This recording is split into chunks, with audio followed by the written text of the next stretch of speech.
Hi, everyone. We'll get started exactly at 2 p.m. Eastern. Thank you so much for being on time.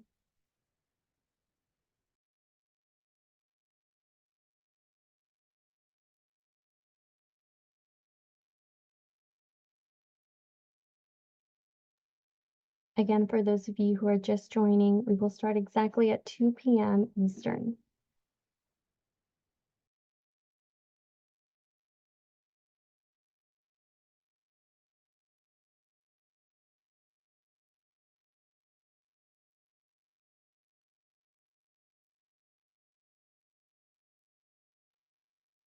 Well, it's 2 o'clock, so thank you everyone for being here.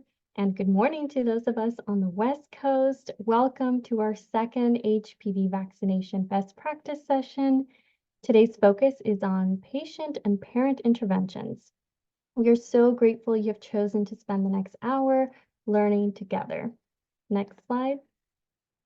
I'm Melissa Santiago, Program Manager at the American Cancer Society, and I'm honored to be moderating today's session. Before we get started, I'd like to review just a few housekeeping items. Our session today will be recorded, and the link to view the recording and the slides will be shared with all of our registered attendees. Next slide. Today's webinar provides continuing education for providers, pharmacy, and nursing. We will be sharing information in the chat to claim continuing education credits. We will also share this at the end of the session and in the follow-up email. So there will be 3 opportunities today to claim your credits. Next slide. If you're a provider or a pharmacist and you'd like to get started now, please text 93305 to the number on the screen. This information is also in the chat, and again, we have multiple opportunities to claim your credits today. Next slide. If you're a nurse for nursing credits, please complete the Survey Monkey. Next slide. We have an incredible program with some esteemed partners who I will introduce shortly, and I encourage everyone to utilize the Q&A feature to post your questions and use the chat feature for comments and reactions. We have my colleagues who will be sorting through the questions as they come in. Next slide. Today we have representation from 3 incredible partners in Florida, Nevada, and Indiana. Next slide. And now it's my distinct honor and privilege to introduce today's speakers, who are all thought leaders and experts and change agents in the field of HPV. We will first be hearing from Renown Health, and representing Renown, we have Liliana Cueva, Oncology Community Healthcare Specialist, and Corey Pitt, Oncology Program Manager. Then we will hear from Dr. Marcy Solomon Baker, Medical Director of Pediatrics representing Baycare Medical Group, and finally Dave McCormick, Director of Immunization Division at the Indiana Department of Health. So thank you all for being here with us, and without any more delays, I'm giving the floor to Renown Health.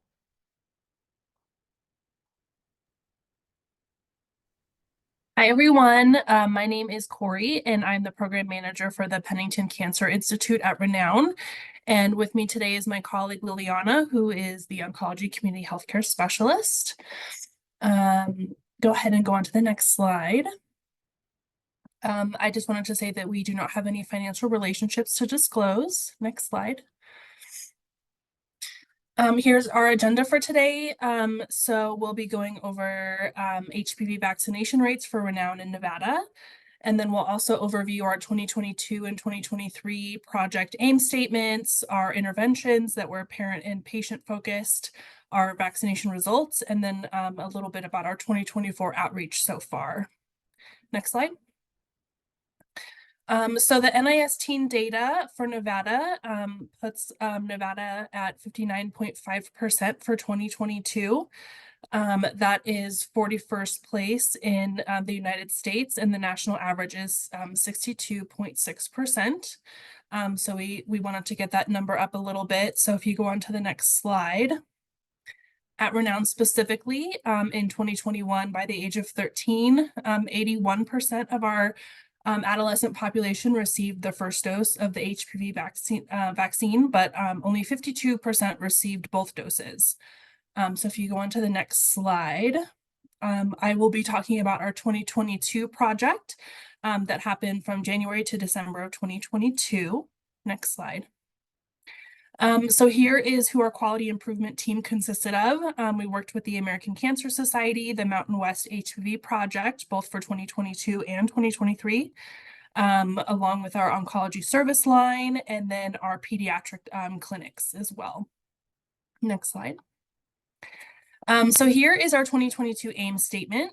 We really wanted to focus on 13-year-olds and getting that second dose or up-to-date vaccination in. So to do that, if you go on to the next slide, these are our evidence-based interventions that we implemented on the screen. And for the next couple minutes, I'll be talking a little bit more in depth about each one. So if you go on to the next slide. For the educational handouts, we used the American Cancer Society, and we implemented these handouts that you see on the screen in exam rooms, and then in the pediatric waiting rooms as patient and parent cues. We also posted them all over our main hospital campus, so people could see them there. And then we also sent out second dose reminder cards to parents and families. Next slide. So for the patient incentives, our practice site leader mentioned that the phone sockets are a popular swag item for the target groups. So we wanted to implement these to kind of raise awareness among the patients. So along with the phone grips and the phone wallets, we also were able to give out $5 gift cards for food to the patients after they received the second dose. So that was a great incentive for them to come back. If you go to the next slide. We also wanted to address transportation barriers that is very common with patients. So we were able to get funds for gas cards and Uber and taxi vouchers for that second dose appointment for ages 13 or 9 through 13. Next slide. In 2022, these were our marketing outreach tactics. So we published 3 blogs on our website. And we also showed an HPV video graphic at our local university stadium during a pink out game. Next slide. And then for our marketing outreach continued, we partnered with News Channel 4. They have a Wellbeing Wednesday segment, and Dr. Slotz, who was our division chief of pediatrics and our HPV physician champion in 2022, promoted HPV vaccination to the public. Next slide. And then for the community outreach events, we attended 7 events and outreach to over 1,200 people, where we educated them about HPV vaccination and gave them handouts. This was given to patients, parents, and caregivers. Next slide. And then here you see a graph of our the HPV vaccination completion rates after the 2022 year. So the 2021 was when we started the QI project, and then 2022 was when we ended the first phase of the project. So you can see our vaccination rates there. And then if you go on to the next slide, I'll hand it over to Liliana. Thank you, Corey. Hi, my name's Liliana. I am the Oncology Community Healthcare Specialist for Renown Health's Pennington Institute for Cancer. I'm really excited to go over the 2023 interventions and results from this project, because we really get to see our interventions show some results. So next slide, please.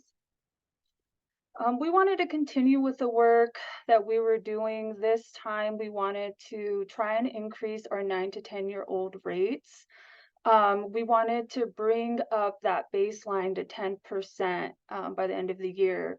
So we were going to continue the interventions that we had, and of course improve where we could. We're going to go over that a little bit more. Next slide, please. So we're continuing with the interventions of patient incentive, reminder calls for the rest of the vaccine series, we're addressing transportation barriers and continuing to partner with community or marketing and attending community events on HPV.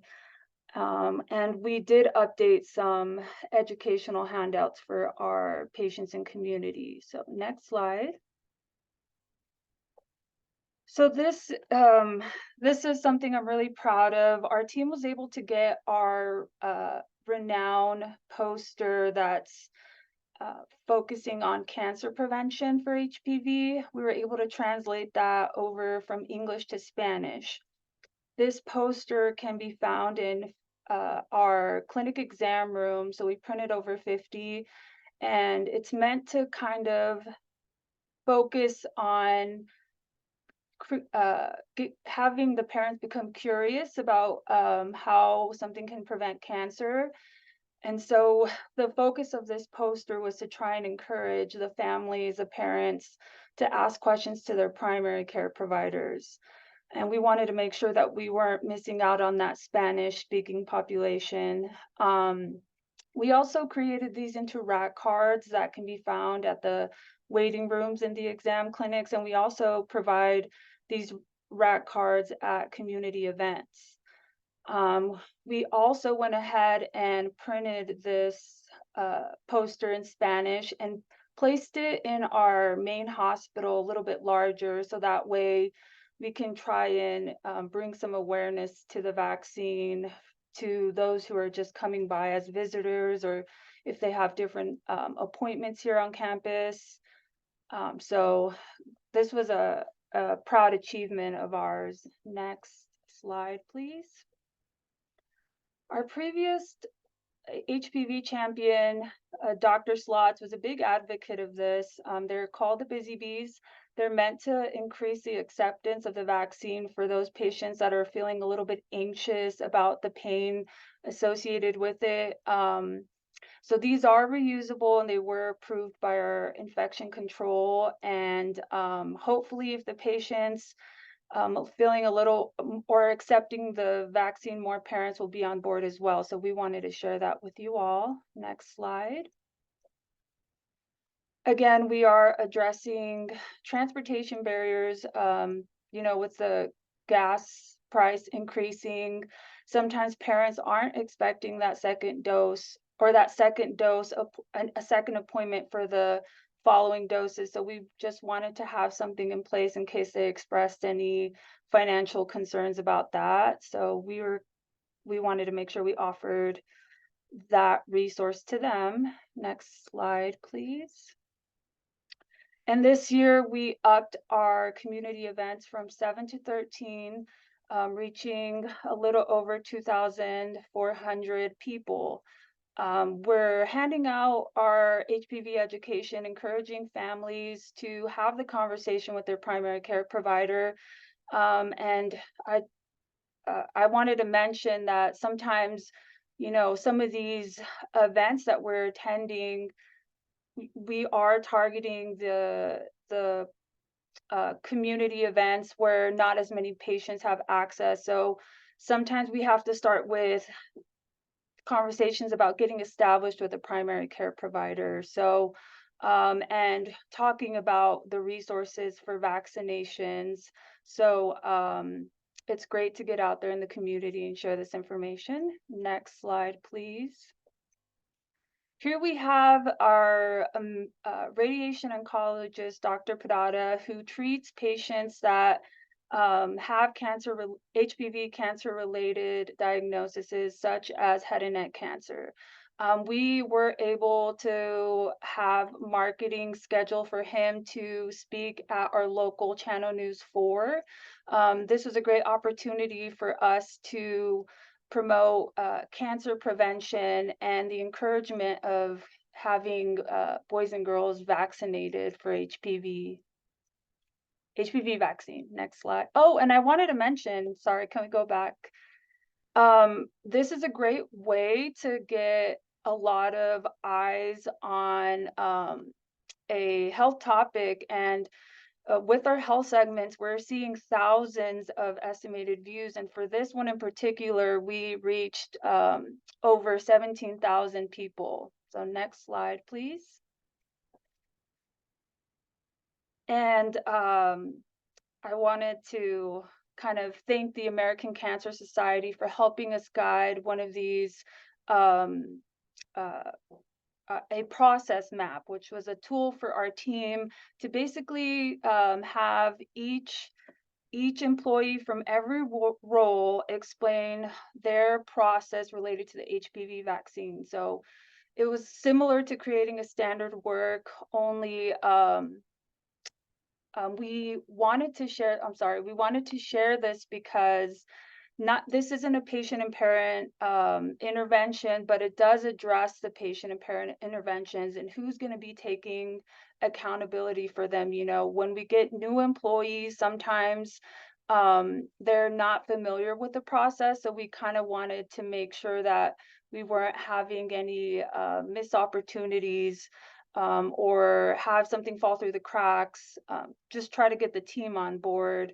So the next slide will show you a little snippet. This is an example of what the process map looks like. This particular snippet is what the visit looks like before, and the colors represent the different roles in the team. So you can see how it's very dependent on everyone, not just the physician, not just the medical assistant, but we also have practice site leaders involved, as well as the front desk patient access rep. So everyone plays a role. Next slide. And this is what the snippet looks like for the process map during the patient visit. So what does it look like for people to be or employees to be interacting with the patients and the parents in relation to the HPV vaccine? Next slide. And this is probably my favorite slide in the entire presentation because it shows that the interventions that we have done are producing results. So what Corey said earlier, this is our HPV completion rates, and it's broken down by age. Earlier, I discussed how in our AIM statement, we wanted to focus on the 9 to 10-year-olds and bringing those numbers up. And in 2023, you can see how we reached almost 9.5%, whereas in 2021, we started at 0.7. So it's very encouraging work. We hope that as the years go by and we keep working towards encouraging the team to continue with this work, we'll see the 11 to 12-year-old and 13-year-old go up as well. So next slide. I'll hand it over to Corey. Yeah, so I'll just quickly kind of finish us out on what we're doing this year. So for community outreach, we did 5 events so far. We have more planned to go to, and we've reached out to over 700 people. Next slide.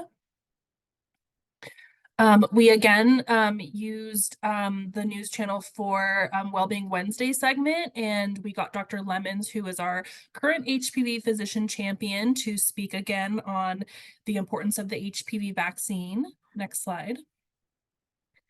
And then something that we were really excited for this year was reaching out to more Spanish-speaking communities. So Dr. Jose Cucolón, who is a renowned pediatric primary care physician, went on Telemundo Reno and talked to you know, the public about HPV vaccination and the importance of it. Yeah, I think that next slide. Here were our references. Next slide. And then a huge thank you to everyone who is listed on this slide. We couldn't have done it without you. We appreciate everyone's help. I think that we have done great work so far. So I think that is it. Thank you all so much. Thank you so much, Corey and Liliana. Renown Health is an incredible partner, and they've actually participated in one of our national projects for the last few years. So it's really wonderful to see how the work has grown and how you utilize QI to really make an impact. Up next, we have Dr. Marcy Solomon Baker from Baker Medical Group. Dr. Baker, the floor is yours. You're on mute, Dr. Baker. Thank you. Hi, I'm Dr. Baker. I am the medical director at Baker Medical Group in Tampa for our pediatric outpatient clinics. And I am also a practicing pediatrician. So I come at this from two different angles. And unfortunately, I have no financial disclosures. Next slide. So I'm going to talk about this in my two different roles. First, we'll talk about just kind of being the provider with the patient in my role as a provider. And this is also what I talk to my providers about, trying to increase our HPV rates. And then also as a leader in our organization, how you can approach it in those two different roles. Next slide. So I think you guys are learning about this in some of the other webinar sessions, but the most important thing in the room with the patient that you can do as the provider is make a strong recommendation. And it's really important to use presumptive language when you're talking about vaccines with patients, all vaccines, and especially HPV. When the patient comes in, you tell the parent, okay, you are due for your tetanus, your meningitis, and your HPV today. Or we're giving your child their HPV today. They're due for their HPV today. We'll do that at the end of the visit. Things like that. It's not good to ask, do you want to do this vaccine or that vaccine? It should really be presumptive language. And then obviously the parent can push back if they have questions, and you definitely want to answer their questions and have a discussion. But using presumptive language is the best way to get vaccines into patients' arms at the visit.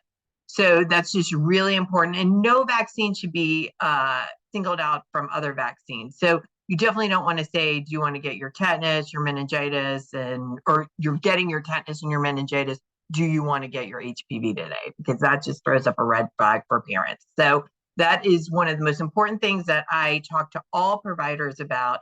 And I feel like if you take one thing away from this, if you're right in front of patients, make sure that you're making a strong presumptive recommendation to them.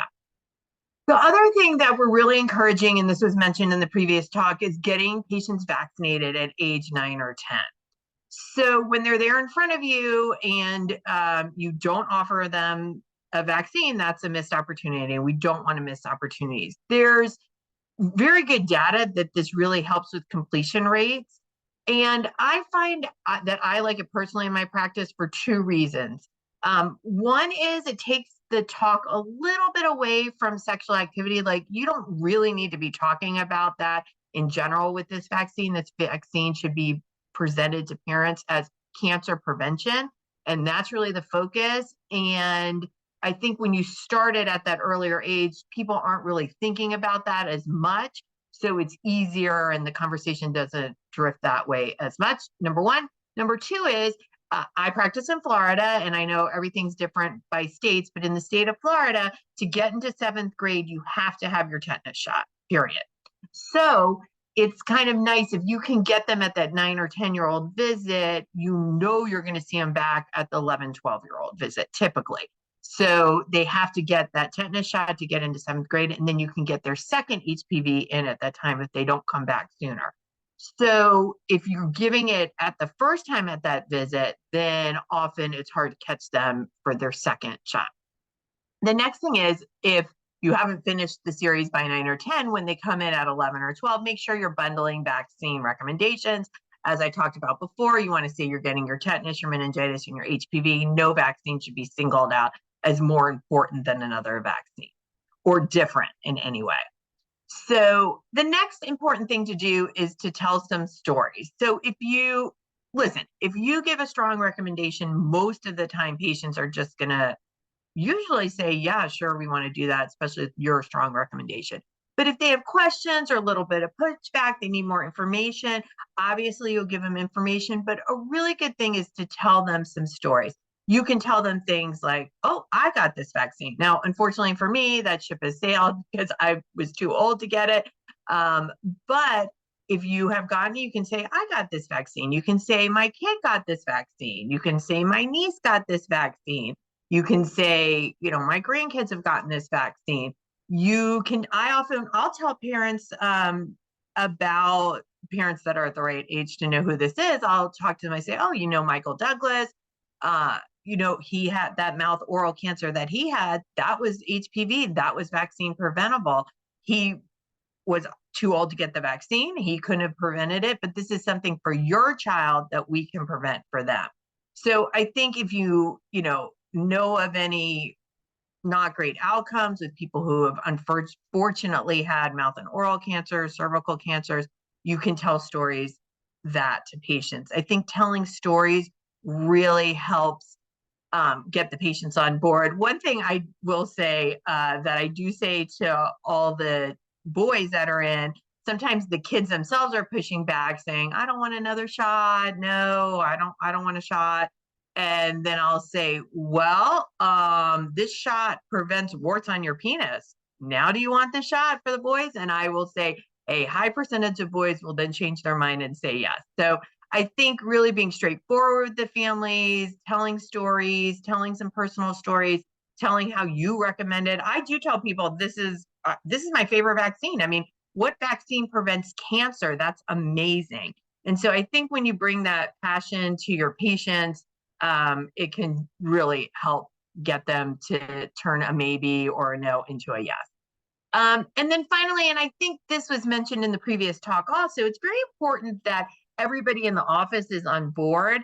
If you're, let's say somebody calls and says, oh, how many vaccines is my kid going to get at age 10? And your front staff says 0. And then you go in and say, oh, and they need their HPV, it takes them a little bit off guard. Or if your MA goes in the room for an 11-year-old and says, okay, they need their tetanus and their meningitis, and then you can decide if you want to do their HPV, then that puts you in a bad position right before you even walk in the room. So we've asked that either the staff be very on board.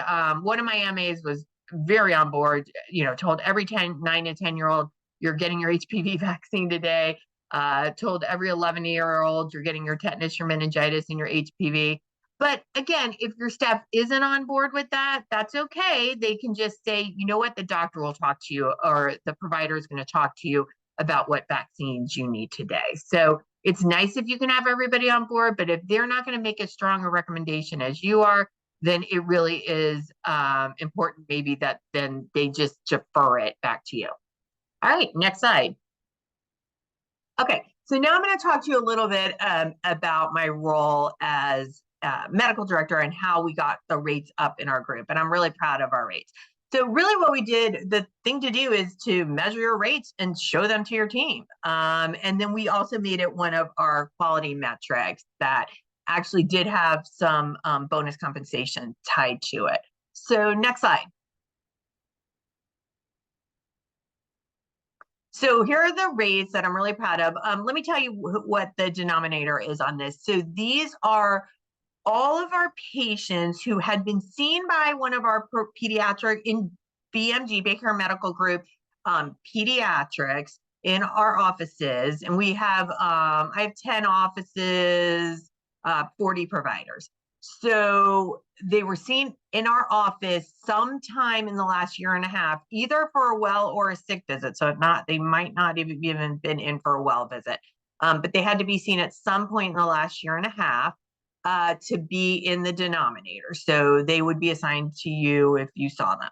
So in 2017, and this is completion rates. So we started, these are kids 13 and up. So we weren't looking at the 9, 10, 11, 12-year-olds because, they were in the mix. We were just looking at kids who hopefully wanted everybody completed by age 13. So this is not first dose, this is completion rates. So this is everybody who's gotten their first and second dose by age 13. And actually it's age 13 through 18. So if somebody completes when they're 16 and they needed the 3 shots, then they needed the 3 shots to make this measure. So we started in 2017, our rate was 56. We made it that was the baseline, and PIM is our performance improvement metric. That's what that stands for. So in 2018, we added it to our performance improvement metric. And we went up, you can see just by doing that, we went up, and again, showing people their rates, having it be transparent, we went up by 12% in that 1 year. And then as you can see, every single year we have gone up. I will admit, and I'm sorry, I don't have the 2023 data in here. I think we were at 81% in 2023. Again, there's a little bit more vaccine pushback than there has been in the past. But again, we still have very high completion rates, if you're familiar with completion rates for HPV. And we are really, really, really proud of this. And every year, as we continue to do better, we pushed our target thresholds and stretch. Next slide. Next slide. So we have a dashboard. I just left me on here. So this was a dashboard. This is one that was we publish it monthly. This is August of 2023 that I have in here just as an example. And you can see we have many metrics, but this is transparent. And I just left my name in because I'm not showing you everybody's name in this talk. But when people in our organization anyone can look at this within our organization. It is transparent to all the physicians and everyone. And so we show everybody their rates, and we show everybody else's rates. So I think, again, and over time, we have increased our target thresholds and stretches over time as we continue to do better. We continue to do better almost every year. So I'm really proud of where we are. I hope you guys can really push HPV vaccination rates in your offices too. Thank you. Thank you, Dr. Baker. You are truly a champion for this work and an inspiration for all of us. I think we would all here kill to have the rates that Baker has. So thank you so much for sharing that with us. Up next, I'd like to invite Dave McCormick to the floor. Dave. Hey, good afternoon. Good afternoon. All right, as Melissa mentioned, my name is Dave McCormick. I'm the director of the Immunization Division with the Indiana Department of Health. Excuse me.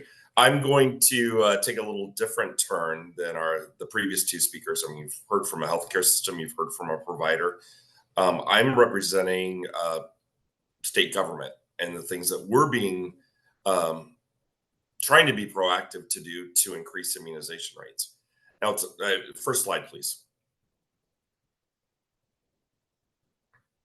Our mission is to promote, protect, and improve the health and safety of all Hoosiers. So definitely vaccines fall within that purview. Next slide, please.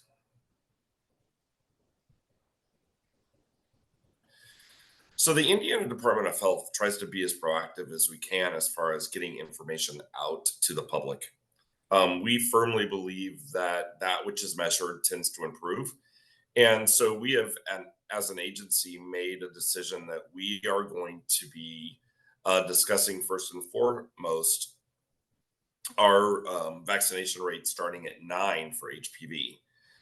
We want to normalize this concept. We want to make sure that our providers are aware that the vaccine can be administered down to the age of 9, and that administering that vaccine at the age of 9 does create a few benefits. One is that the earlier the vaccine is given, the more efficacy we are seeing in the vaccine coverage.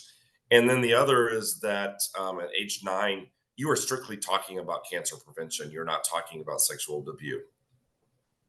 It also sets us up for a great platform to complete the series when we hit our 6th grade requirement vaccines for school entry.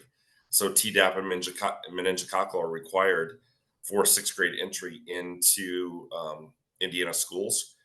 And we are really have fairly good rates, at least pre-pandemic, with our coverage for that. In fact, a couple of years we led the nation in Tdap and MCV4 coverage.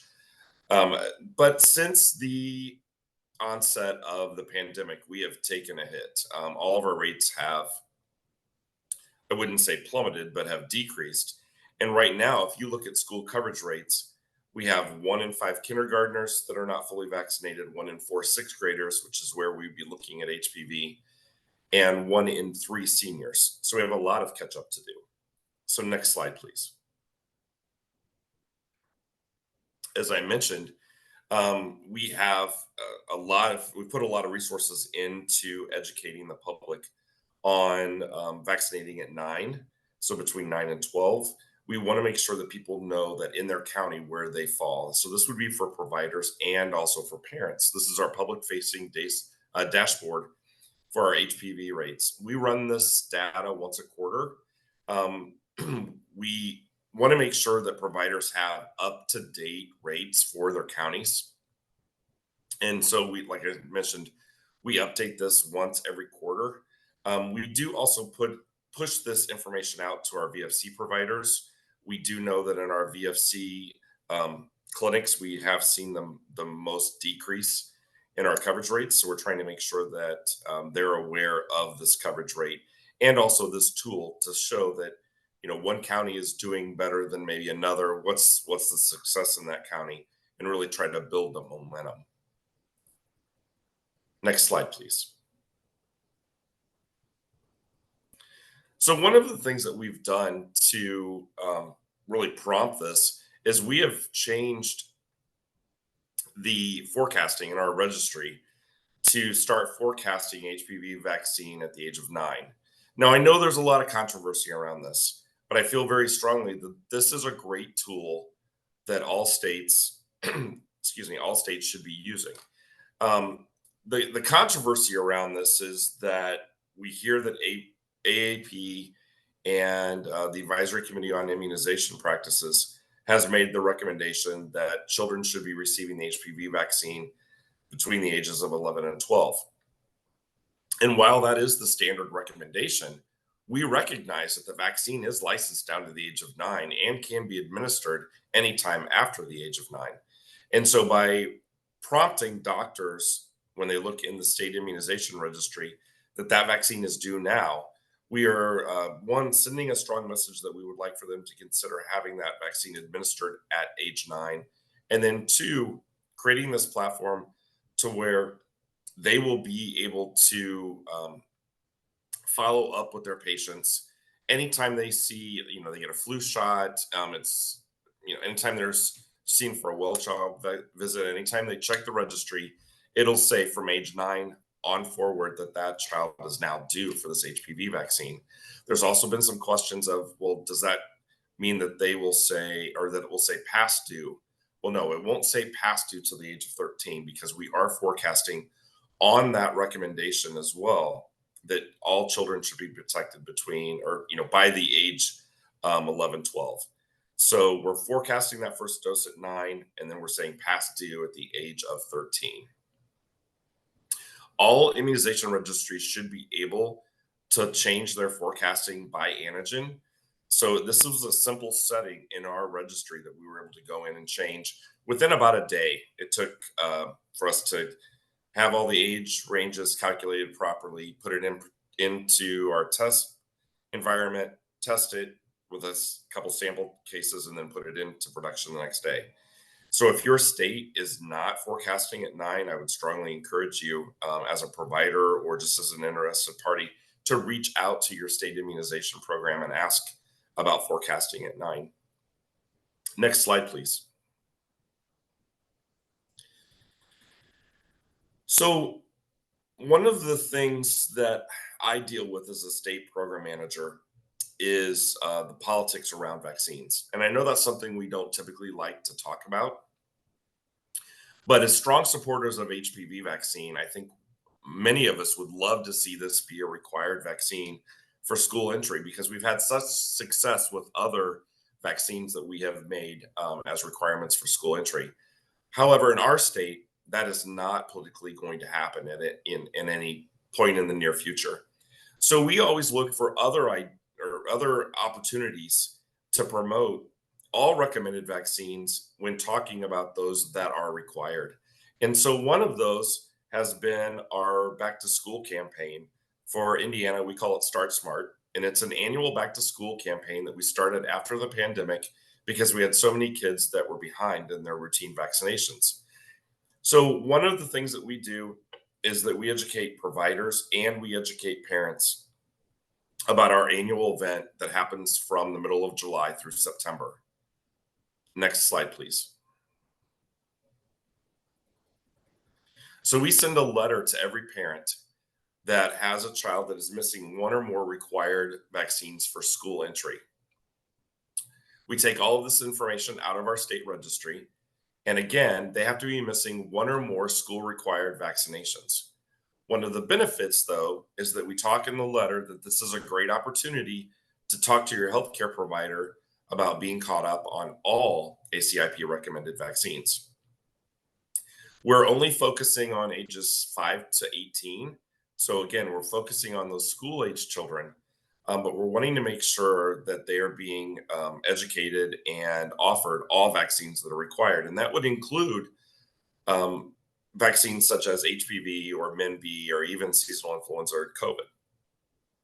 We do have a responsibility to reach out to our healthcare providers and let them know that they may be seeing a big increase in activity in their offices around immunizations.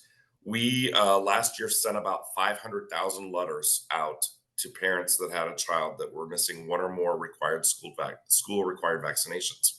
So as you can imagine, that did greatly increase the phone calls to provider offices, parents thinking their child was totally caught up and the child was not, wanting to know what was needed. But it also created a touch point for us to be able to talk about other vaccines that were needed. Through this endeavor, we were able to see 49% of those kiddos that we had sent a letter to within a 4-month period. We were really excited about the response that we had with this. We had hoped for about 25%. Hitting almost 50% was just a huge benefit. As I mentioned, this has now become an annual intervention. We ask that all of our healthcare providers, our VFC providers, our local health departments have at least one additional school-located vaccination clinic. We have a statewide map that they can register their clinic on. And again, it's a touch point for required vaccinations for school, but also for those vaccinations that are not required but are recommended. Next slide, please. This is probably the one thing that I'm most excited about. As you can imagine, and I mentioned political climates, we would love to be able to send a letter to every child that is age 13 and over that has not started the HPV series and say, you're missing an important vaccine that can protect you against HPV related illnesses and cancers. But that would not be taken well. So what we looked at is, what's the low hanging fruit that we can actually go and try to invoke some kind of touch point with a provider so that we can get kids more vaccinated or more fully protected. And so what we looked at is how many kids have already received 1 or 2 doses and still need 1 or more HPV doses to complete their series. So we ran a report out of our registry. A little over 106,000 kiddos had started the HPV series, but did not have that last dose or last 2 doses to be fully protected. We talked with our state health commissioner and our leadership about, look, this tough conversation's already been had. These kids just need that additional push to make sure they're fully completed. So we sent letters, to parents and guardians of all those kiddos. And what's exciting is that through that endeavor, we had 27,382 individuals that went and received at least 1 or more doses to complete the series. Now, I would have loved to have seen this number higher, but I still have to rejoice in the fact that through this effort, we were able to protect an additional 27,000 kids. This is a great example how you can do a public health intervention, and it's fairly low risk for pushback because, again, these individuals had already had that tough conversation. They had already had 1 dose for their child. It was just getting them in there to complete the series. Next slide, please. Yeah, and then I'll be on for questions at the end. So Melissa, I'll throw it back to you. Thank you, Dave. I love that Indiana is forecasting at age 9, and you guys are really doing some incredible work in the immunization space. Now we're going to be moving on to our rapid fire Q&A portion. We've had some wonderful questions come in, and My colleague Katie has been tallying them up and identifying some themes, so please do keep those coming in the Q&A box. And I would love to see if you have any reactions or comments. So as our speakers are coming on to immersive view on Zoom, we're going to move through these rather quickly, and I challenge all of our speakers to answer these briefly so that we can get through as many questions as possible. So jumping right in, Katie, what is the first question from our audience? Sure. I think this one might be for Dr. Baker. In a clinical setting, there are a lot of demands on time and competing interests. How do you identify HPV vaccination as a priority and communicate the importance of improving coverage?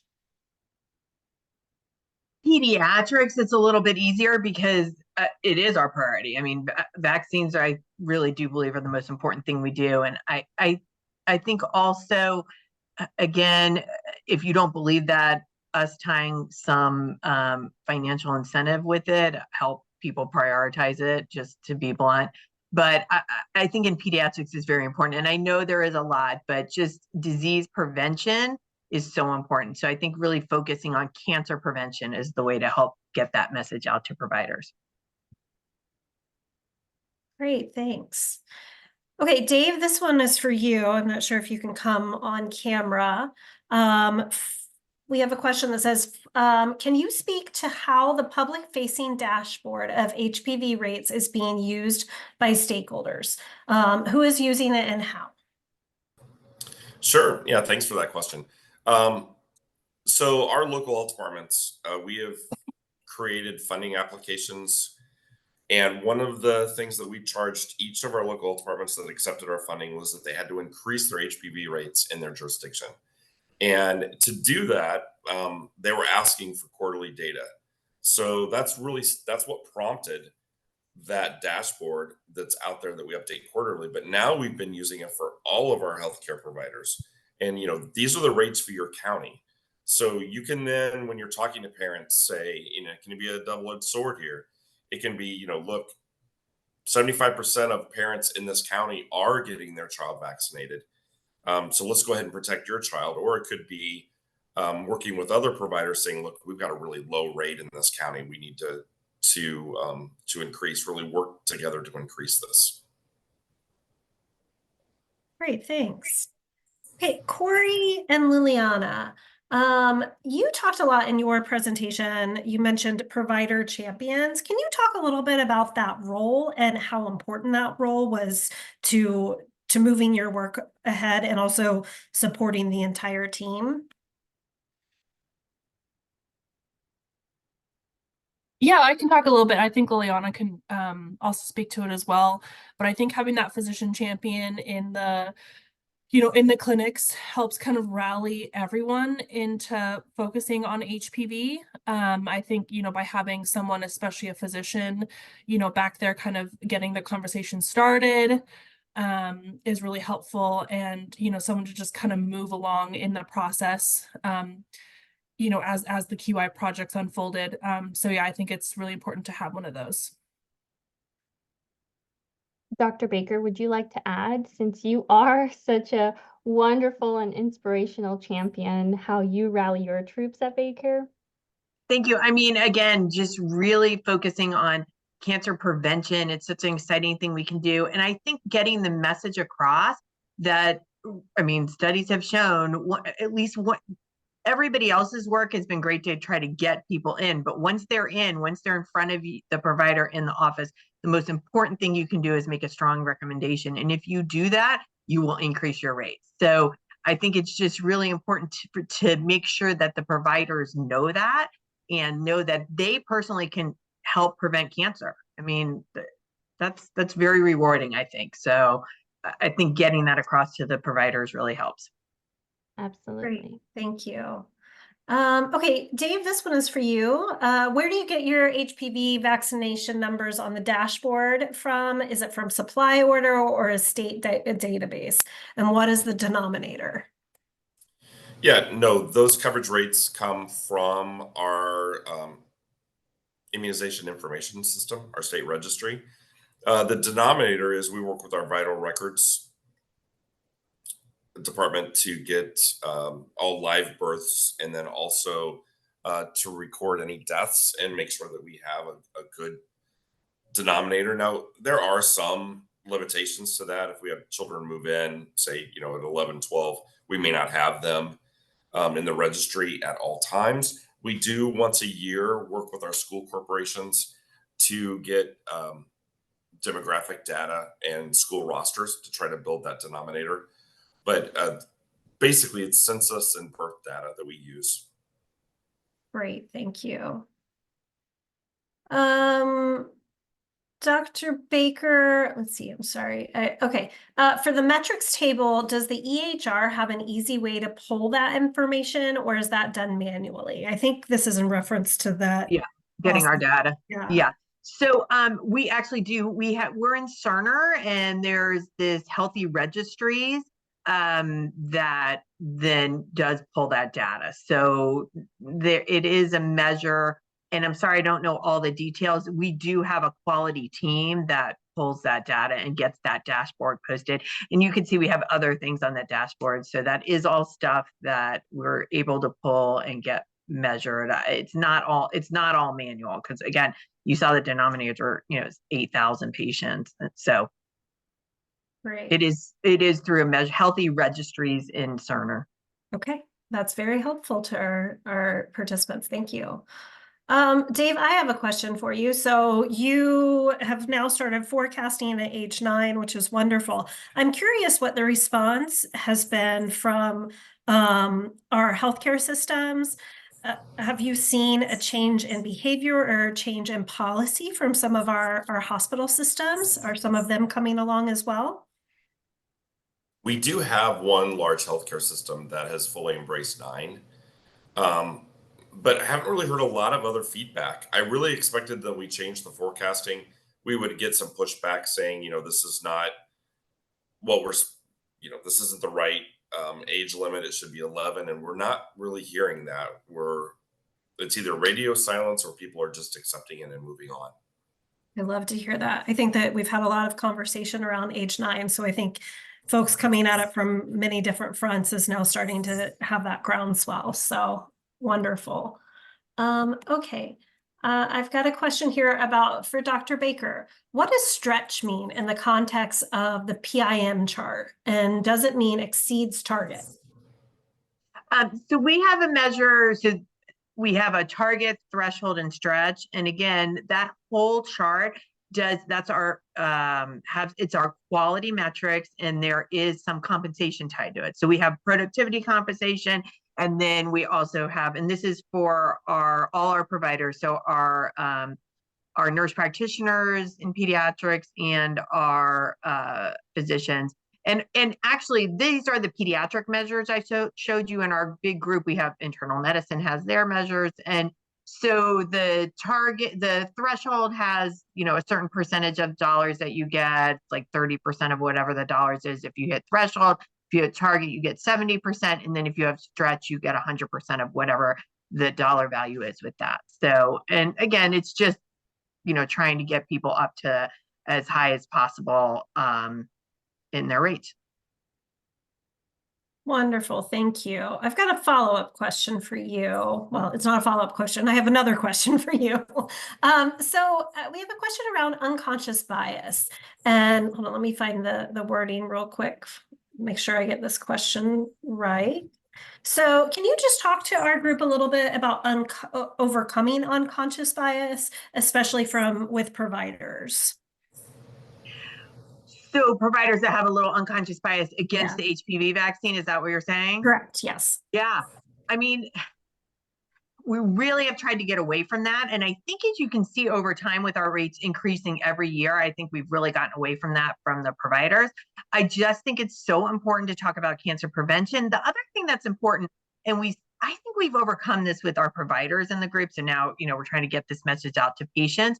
But if you haven't overcome it with the providers in the group, I mean, that this vaccine's been, 18 years now? A long time. This is a safe, effective vaccine. I mean, and again, it's cancer prevention, pulling away from the whole like sex talk or any of that.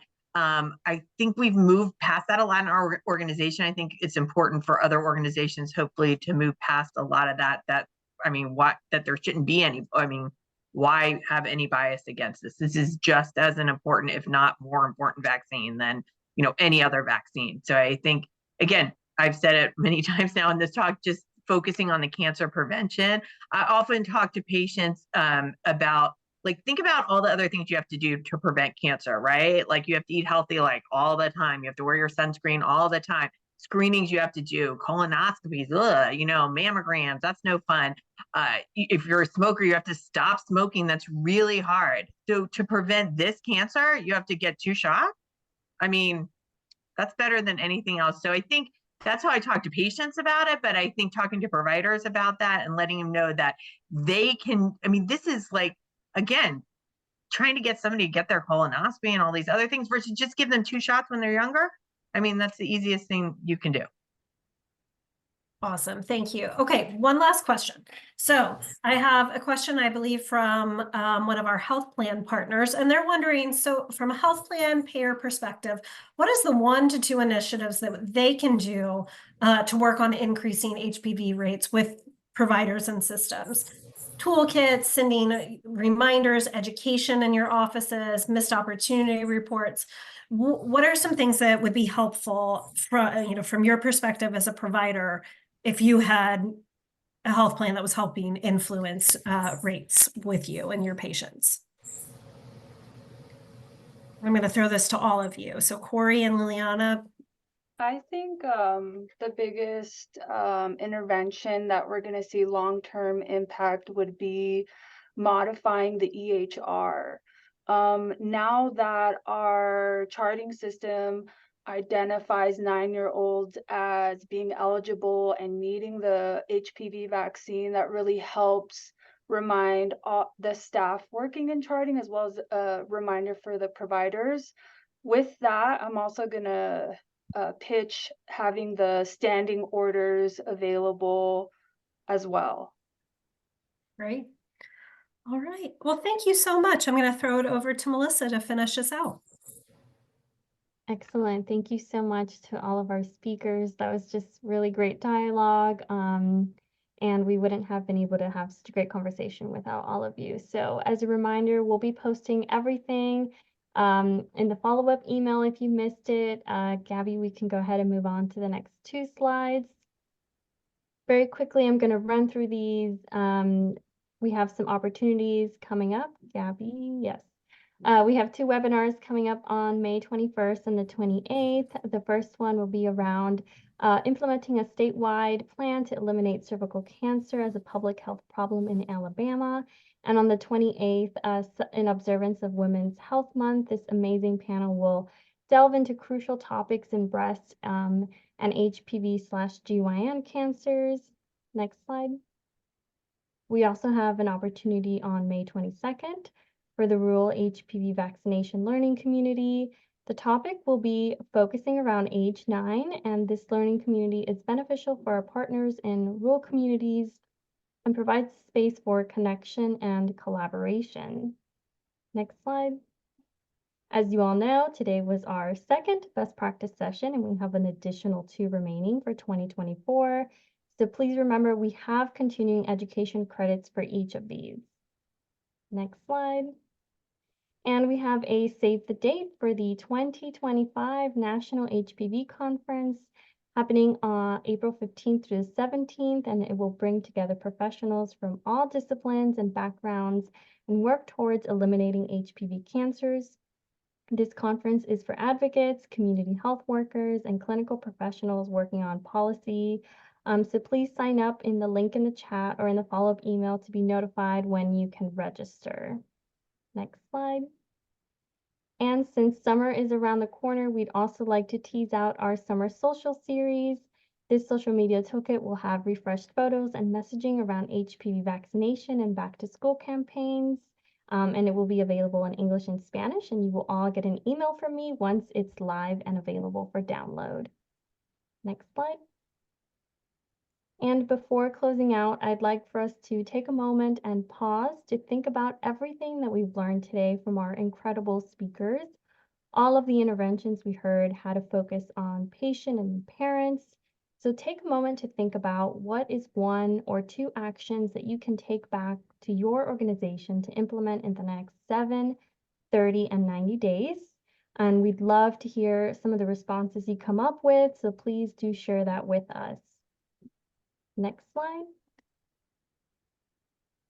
We also value your feedback, so please help us plan our future learning sessions. Click the link in the chat or scan the QR code. It's just a few questions and takes 1 minute. Next slide. Again, all of this, the recording, the slides, and all resources that were shared today will be sent in the follow-up email. And for the continuing education credits, please text the information to the provided number on the screen for provider and pharmacy credits. And for nursing, please complete the survey. The information is also available in the chat. Next slide. Finally, this work would not be possible without the support of our funders. We are so grateful for their ongoing partnership and support. Next slide. And it's 3 o'clock, so thank you all for joining this informative and engaging meeting. I want to express again my gratitude for our speakers for sharing their time and expertise. And thank you all for the wonderful questions. You really made this an engaging webinar. So thank you again for your time, and we will see you in August. And Gabby, you can go to the next slide and leave it in the next slide, please. Yeah, we'll just leave that up for anybody who needs to take down that information. But thank you all for being here.